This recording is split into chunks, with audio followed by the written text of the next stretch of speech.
Hello दोस्तों, good morning, नमस्कार। मैं मुख्तियार आपके अपने परिवार सुपर एग्ज़ाम स्टडी में एक बार फिर स्वागत करता हूं। तो दोस्तों, आज जो हमारी क्लास होगी वो भारतीय इतिहास की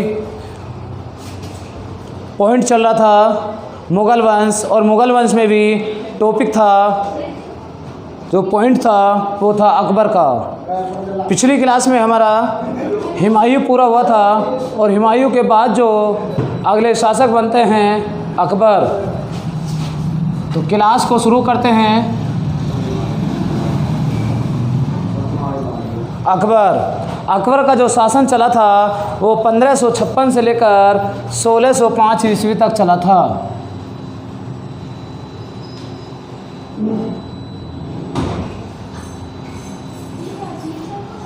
अकबर का शासन 1556 से लेकर 1605 तक चला था। तो क्लास को शुरू करते हैं। अकबर का जन्म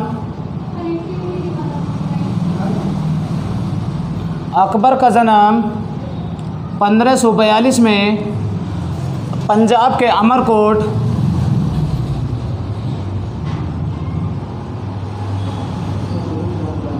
के अमरकोट राजा वीर साहल के महल में हुआ था।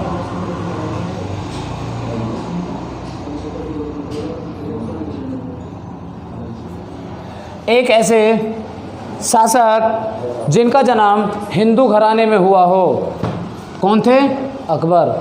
तो अकबर का जन्म 1542 में हुआ था, लेकिन जब 1556 में हुमायूं की मृत्यु हुई थी तो उस समय अकबर कालानौर अभियान यानी कालानौर का युद्ध जो था उसमें 1556 में जो कालानौर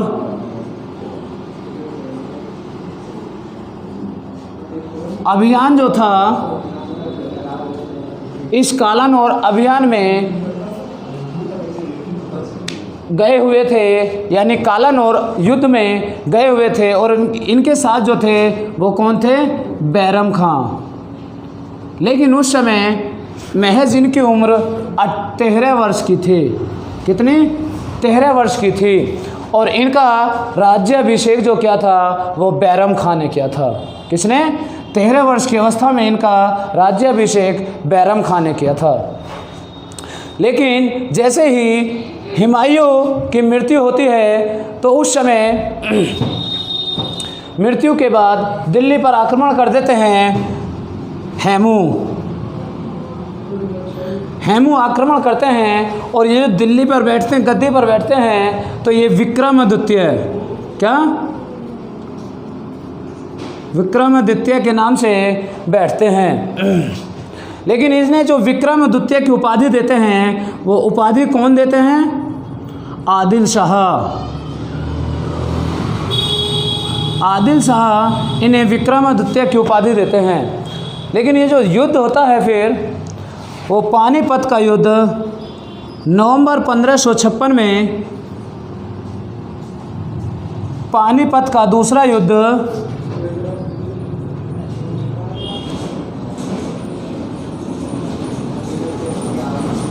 हेमू और अकबर के बीच होता है। किसके? हेमू और अकबर के बीच होता है, और इसमें अकबर जीत जाता है और हेमू की हत्या कर देता है। हेमू की हत्या कर देता है। बात क्लियर? लेकिन हेमू जो था वो एक ऐसा शासक था या ऐसा व्यक्ति था जिसे 24 युद्ध में से 22 युद्ध जीतने का श्रेय प्राप्त है। कितना? 24 युद्ध में से 22 युद्ध जीतने का श्रेय प्राप्त है हेमू को। बात क्लियर? अकबर का जो संरक्षक था वो अकबर का संरक्षक बैरम खां था। ये बैरम खां अकबर का संरक्षक 1556 से 1560 तक रहा था। 1556 से 1560 तक रहा था।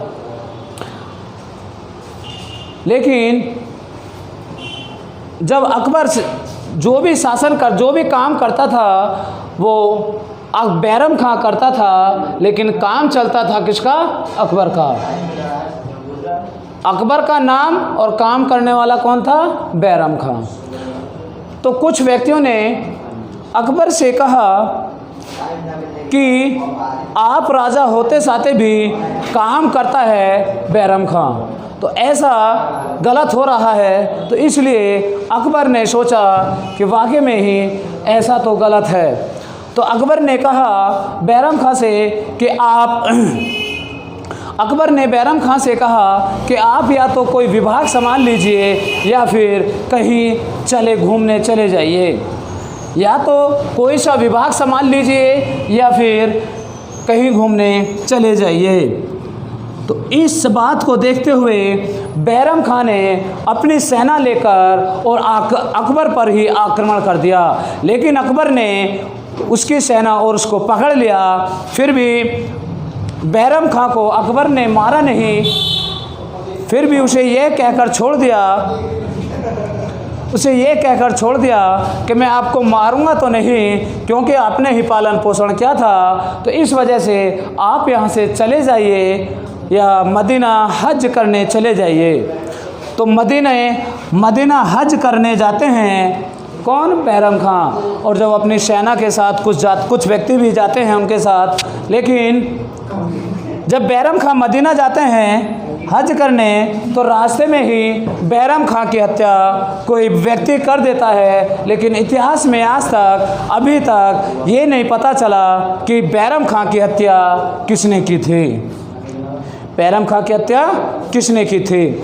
और जो बैरम खां की हत्या जो करी थी, उसके बाद अकबर ने बैरम खां की पत्नी से शादी कर ली। किससे?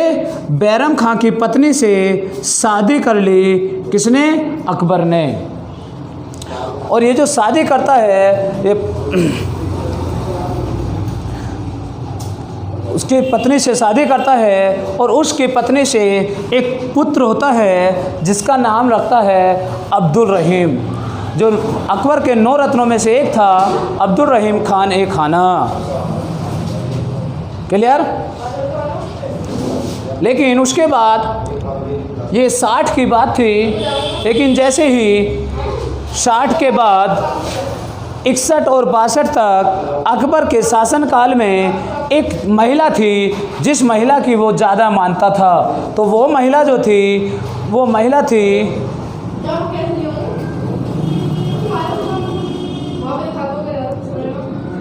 उस महिला का नाम था महान नांग्या, यानी वो अकबर महान मानता था किसको? नांग्या को। लेकिन 1560 से लेकर 1562 तक जितने भी काम हुए वो सब इस महिला के नाम से हुए। बात क्लियर? लेकिन अगर क्वेश्चन आ जाए कि पर्दा सरकार या पेटीकोट सरकार किसको कहा जाता था, तो इसी के शासनकाल को कहा जाता था। बात क्लियर? इसी के शासनकाल को कहा जाता था। सभी ने नोट कर लिया होगा? चले आगे।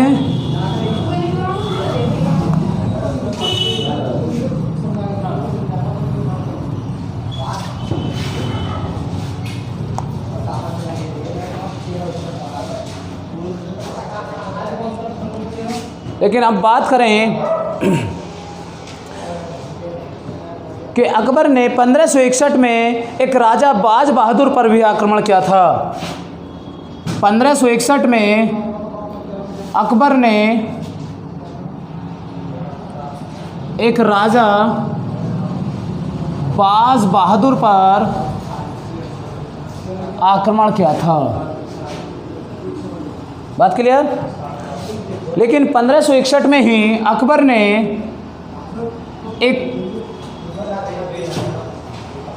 अकबर ने शादी की थी जोखाबाई।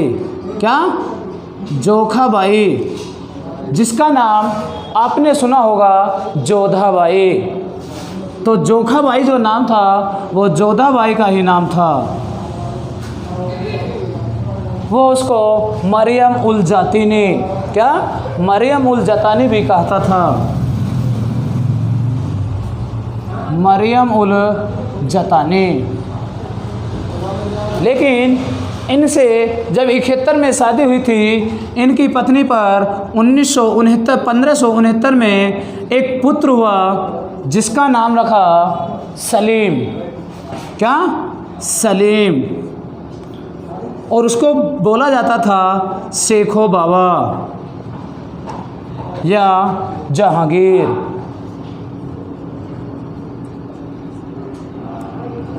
बात क्लियर? जिसका नाम सलीम शेखो बाबा या जहांगीर के नाम से जाना जाता था। समझ में आ रहा होगा? 1577 ईस्वी में 1577 ईस्वी में जो सिख धर्म के चौथे गुरु रामदास थे, सिख धर्म के चौथे गुरु रामदास थे, वो इनके अकबर के मित्र थे। लेकिन मित्र होने के कारण अकबर ने रामदास को 500 बीघा ज़मीन दी। उस ज़मीन पर रामदास ने वहाँ क्या बसाया? रामदासपुर। क्या? रामदासपुर, जिसका नाम बदलकर वर्तमान में अमृतसर है। और उस अमृतसर में ही एक स्वर्ण मंदिर है। क्या? स्वर्ण मंदिर है। क्वेश्चन आ जाए स्वर्ण मंदिर कहाँ है, तो अमृतसर में है। लेकिन अगर क्वेश्चन ये आ जाए कि स्वर्ण मंदिर को किसने बनवाया था, स्वर्ण मंदिर को किसने बनवाया था, तो स्वर्ण मंदिर को सिख धर्म के 5वें गुरु अर्जुन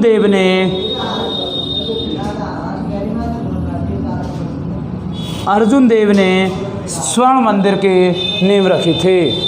लेकिन इस स्वर्ण मंदिर की नींव अर्जुन देव ने रखवाई थी। तो बात करें उस मंदिर का मिस्त्री कौन था, तो मंदिर का मिस्त्री था मियाँ मीर। क्या कौन था मिस्त्री? मियाँ मीर। स्वर्ण मंदिर को बनाने वाला मिस्त्री मियाँ मीर था। बात क्लियर? लेकिन अगर बात करें कि स्वर्ण मंदिर जो बनवाई थी, वो बनवाई थी अर्जुन देव ने और उसका मिस्त्री था मियाँ मीर। लेकिन अगर एक बात ये करें कि इस मंदिर पर बाद में सोने की परत चढ़वाई थी, तो सोने की परत किसने चढ़वाई थी, तो वो थे महाराजा रणजीत सिंह। तो स्वर्ण मंदिर पर सोने की परत जो चढ़वाई थी, वो चढ़वाई थी महाराजा रणजीत सिंह ने। किसने? महाराजा रणजीत सिंह ने।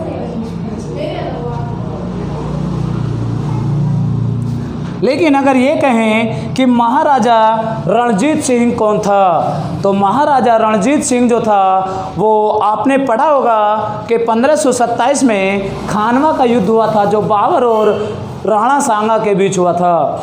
तो ये महाराजा रणजीत सिंह जो थे वो राणा सांगा के पोते थे और उदय सिंह के पुत्र थे। किसके? उदय सिंह के पुत्र थे और राणा सांगा के पोते थे। क्लियर? इससे आगे चलें। अगर क्वेश्चन पूछे 500 बीघा फसल दी अकबर ने किसको? रामदास को। रामदास ने उस वहाँ बसाया रामदासपुर, जिसका नाम बदलकर अमृतसर रखा। उस अमृतसर में स्वर्ण मंदिर बनाया किस मिस्त्री ने था? मियाँ मीर ने। उस स्वर्ण मंदिर की नींव किसने रखी? सिखों के 5वें गुरु अर्जुन देव ने। और उस पर सोने की परत किसने चढ़वाई? महाराजा रणजीत सिंह ने। बात क्लियर?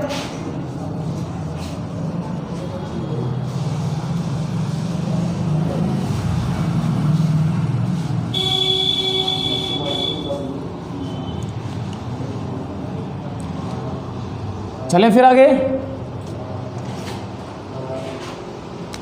तो 1572 में एक गुजरात अभियान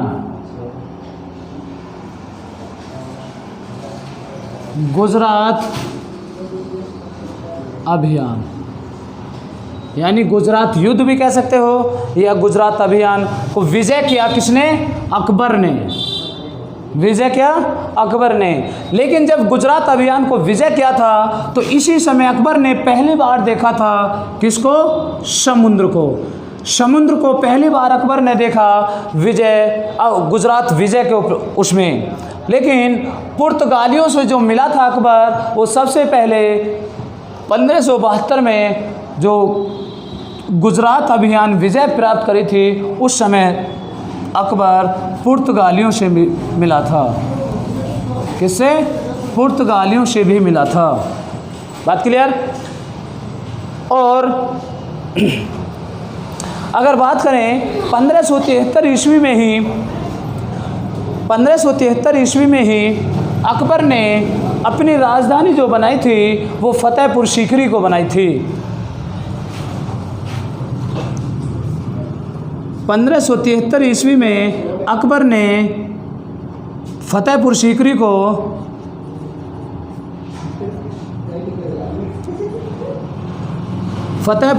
को अपनी राजधानी बनाई। बात क्लियर? और गुजरात विजय के उपलक्ष्य में ही इसने फतेहपुर सीकरी में एक बुलंद दरवाजे का निर्माण भी कराया था। किसका? बुलंद दरवाजे का निर्माण भी कराया था। बुलंद दरवाजे का निर्माण कराया। बात क्लियर? जो बुलंद दरवाजे का निर्माण कराया था। लेकिन अगर हम बात करें इसने अकबर ने किस किस महल को बनाया था या कौन से किलों को बनाया था, तो इन्होंने जो महल बनाए थे वो महल बनाए थे एक मरियम महल या पंच महल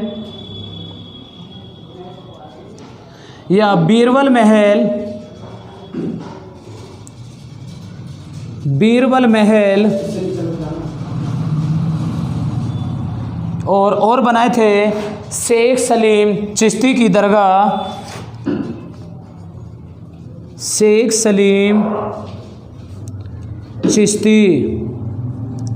दरगाह। लेकिन अगर किले की बात करें, ये तो इन्होंने महल बनाए थे या दरगाह बनाई थी। अगर किले की बात करें तो लाहौर का किला,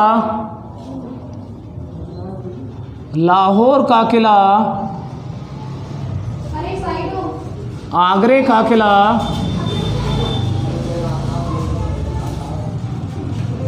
या इलाहाबाद का किला,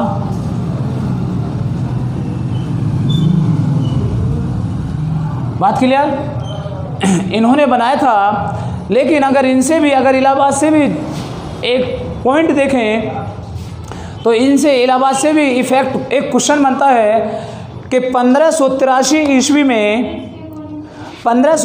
ईस्वी में अकबर ने इलाहाबाद नाम रखा था। 1583 में अकबर ने पिरियाग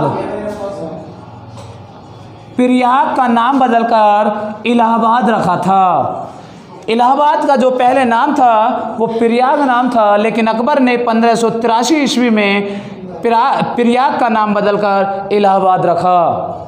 और फिर उत्तर प्रदेश के मुख्यमंत्री योगी आदित्यनाथ ने 2019 में इलाहाबाद का नाम बदलकर अब नाम रख दिया प्रयागराज।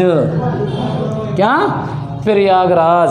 अब से पहले नाम था इलाहाबाद, उससे पहले थे प्रयाग, और अब नाम रख दिया प्रयागराज। बात क्लियर? और 1583 ईस्वी में ही अकबर ने अपनी राजधानी फतेहपुर सीकरी से हटाकर वापसी आगरे ले आया। 1583 में अपनी राजधानी किसको बनाया? आगरे को बनाया। बात क्लियर? उतार लो जल्दी, नोट करो, फिर चले आगे, फिर टाइम भी ज़्यादा हो रहा है।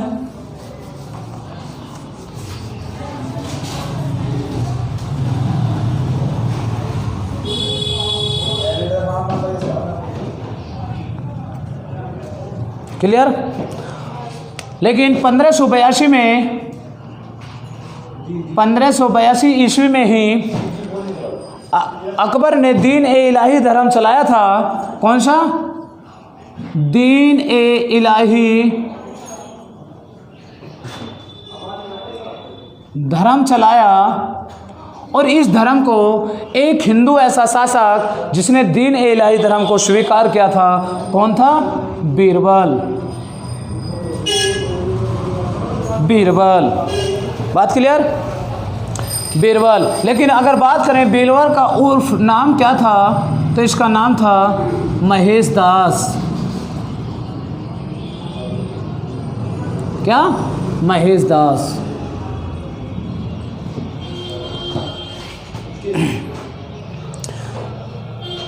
लेकिन इसमें बीच में एक पॉइंट भी छूट गया है।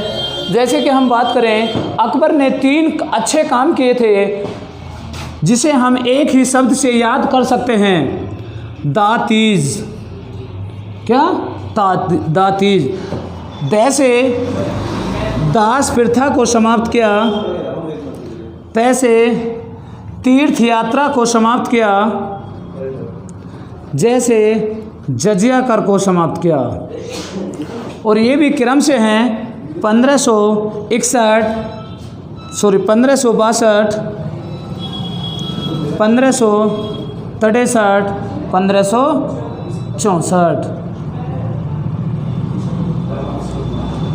दास प्रथा मैंने बता ही रखा था क्या होता है। और तीर्थ यात्रा ये वो थी कि जो मुस्लिमों को छोड़कर अन्य जो व्यक्ति थे, वो जब भी तीर्थ यात्रा पर जाते थे तो वो टैक्स देते थे। तो अकबर ने इस टैक्स को मना कर दिया कि अगर मुस्लिम जाएंगे तीर्थ यात्रा पर तो मुस्लिम भी टैक्स देंगे, और हिंदू जाएंगे तो हिंदू भी टैक्स देंगे। अगर ऐसा नहीं कि मुस्लिम टैक्स नहीं देंगे और हिंदू टैक्स देंगे, तो इसलिए इस टैक्स को भी समाप्त किया था अकबर ने। और अकबर ने ही अपने शासनकाल में सती प्रथा को भी समाप्त किया था। किसका? सती प्रथा को भी अकबर ने अपने शासनकाल में ही समाप्त किया था। और जजिया कर मैंने बता ही रखा है कि जजिया कर क्या होता है, कौन सा कर होता है, वो सबसे पहली वीडियो में मैंने बताया भी था कि मोहम्मद बिन कासिम ने जजिया कर लगाया था भारत में सबसे पहले। बात क्लियर? और जजिया कर इन्होंने अपने शासनकाल में 1564 में समाप्त किया। इससे आगे चलते हैं। फिर उसके बाद एक युद्ध भी होता है 1576 ईस्वी में। कब? 1576 ईस्वी में हल्दी घाटी का युद्ध। हल्दी घाटी का युद्ध। हल्दी घाटी का युद्ध, यह युद्ध जो होता है महाराणा प्रताप और अकबर के बीच, जिसमें का अकबर का उसमें सेनापति होता है मान सिंह। महाराणा प्रताप प्लस जो अकबर का सेनापति राजा मान सिंह के बीच होता है। ये कौन होता है? अकबर का सेनापति। और इसमें किसकी जीत होती है? अकबर की जीत होती है। बात क्लियर? अकबर की जीत होती है। चलें इससे आगे। सभी ने नोट कर लिया होगा। अगर जिसको स्क्रीनशॉट लेना हो तो स्क्रीनशॉट लें।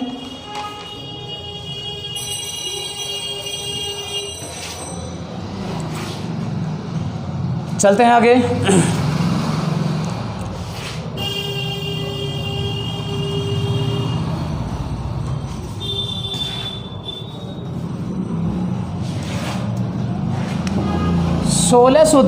में 1602 ईस्वी में सलीम ने वीर सिंह बुंदेला से कहकर अब्दुल फजल की हत्या कराई थी। किसकी? 1602 ईस्वी में सलीम ने, जिसको शेखो बाबा भी कहते थे, सलीम ने वीर सिंह बुंदेला से कहकर अबुल फजल की हत्या कराई थी।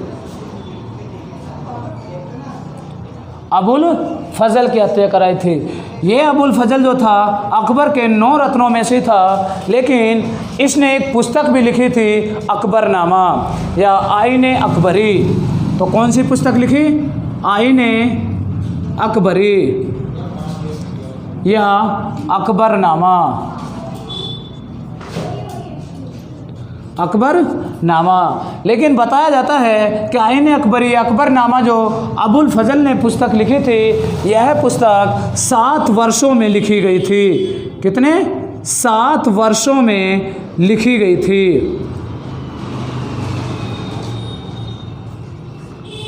लिखने का भी बहुत लंबा पीरियड था और अकबर ने अपने शासनकाल में ही घोषणा की थी, यानी अकबर ने ही खुद घोषणा की थी कि मेरे बाद जो अगला शासक बनेगा वो जहांगीर का पुत्र खुसरो शाह बनेगा। मेरे बाद जो अगला शासक बनेगा वो जहांगीर का पुत्र खुसरो शाह बनेगा। और जैसे ही उसको पता था कि अकबर सलीम इस शासन को नहीं चला पाएगा, क्योंकि कुछ काम ऐसे थे जिसको अकबर ने मना किया था, लेकिन सलीम ने उन कामों को भी किया था। तो इस बात से नाराज़ होकर अकबर ने सलीम को गद्दी पर बैठाने से मना किया और उसके पुत्र खुसरो शाह के लिए घोषणा की। लेकिन जैसे ही 1605 में अकबर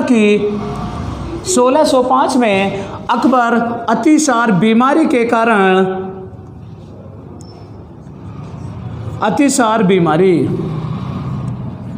जैसे ही अतिसार बीमारी होती है तो वहाँ जहांगीर अपने पिता अकबर के सामने हाथ जोड़कर माफ़ी मांगता है और कहता है कि पिताजी, मुझसे गलती हो गई, अब से ऐसा कुछ नहीं करूँगा।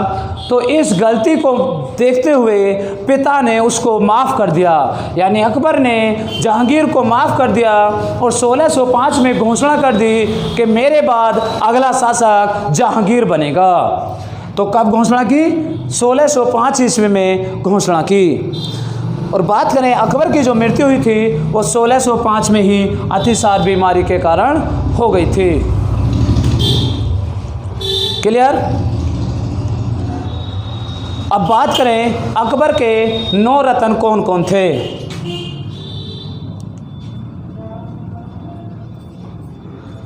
तो अकबर के 9 रत्न जो थे उनको लिख लो।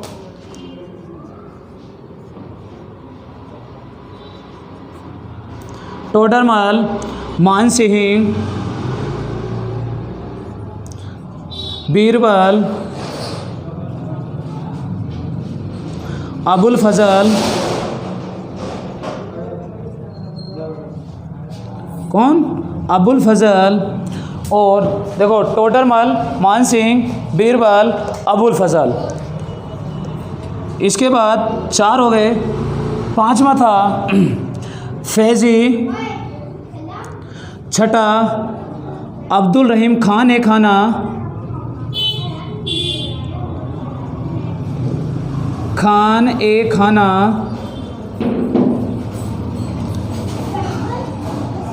8वां था हकीम हुकाम।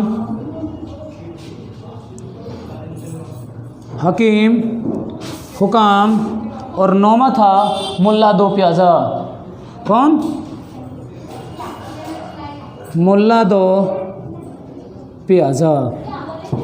ये थे अकबर के 9 रत्न। लेकिन अगर बात करें अकबर के 9 रत्नों में से टोडरमल जो था ये राजस्व विभाग का मंत्री भी था, यानी राजस्व विभाग का मंत्री था। तो लिख लेना, राजस्व विभाग का मंत्री या कृषि मंत्री कौन था? टोडरमल। मानसिंह जो था ये इनका एक सेनापति भी था। क्लियर? और अबुल फजल तो इन्होंने अकबरनामा पुस्तक भी लिखी थी। क्लियर? और अकबर की जो मृत्यु होती है वो 1605 में अकबर की मृत्यु हो जाती है। आशा करता हूँ अब जितना भी मैंने अकबर के बारे में समझाया है, अब अकबर से अगर कोई भी कैसी भी क्वेश्चन आए तो अब कोई ही क्वेश्चन नहीं छूट पाएगा।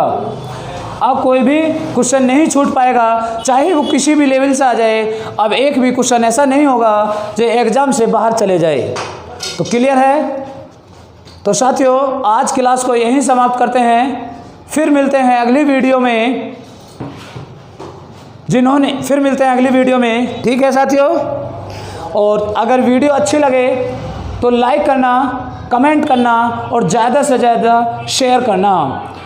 ज़्यादा से ज़्यादा शेयर करना, और जिन्होंने अभी इस चैनल को सब्सक्राइब नहीं किया हो तो चैनल को सब्सक्राइब कर लेना और बेल आइकन की घंटी को ऑल कर लेना, ताकि हमारी वीडियो का नोटिफिकेशन आपको समय समय पर मिलता रहे। तो ठीक है गाइस, चलते हैं, फिर मिलते हैं अगली क्लास में। तब तक के लिए जय हिंद, जय भारत।